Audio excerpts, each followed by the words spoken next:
पारोळा व एरंडोल शहरातील इलेक्ट्रिक ॲल्युमिनियमच्या तारांच्या वीज चोरीचे चोरटे गजाआड. पारोळा पोलीस स्टेशन पोलीस निरीक्षकाची कारवाई.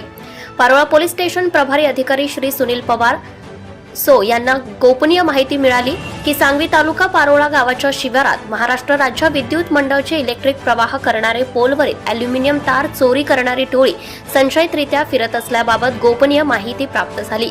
सदरबाबत माहिती प्राप्त करण्याकामी तात्काळ पोलीस उपनिरीक्षक Raju Vitthal Jadhav, police head constable Pravin Patil, Sunil Hatkar, Ashish Gaikwad, Yogesh Shinde, Anil वाघ सरकारी वाहनाने रवाना झाले. नमूद पथकास इसम नामे समाधान नारायण पाटील हा 4 चाकी वाहन क्रमांक MH19Y1192 काळी पिवळी टॅक्सी हिच्यासह सांगवी गावाच्या शिवारात इलेक्ट्रिक डीपी जवळ मिळून आला.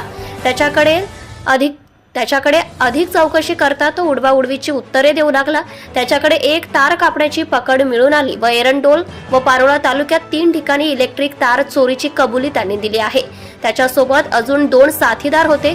धनराज प्रकाश ठाकूर, रवींद्र अनिल मिस्त्री, सर्व आरोपी राहणार एरंडोल, तालुका जिल्हा जळगाव. सदर कारवाई पोलीस निरीक्षक सुनील पवार यांच्या आदेशावरून करण्यात आली.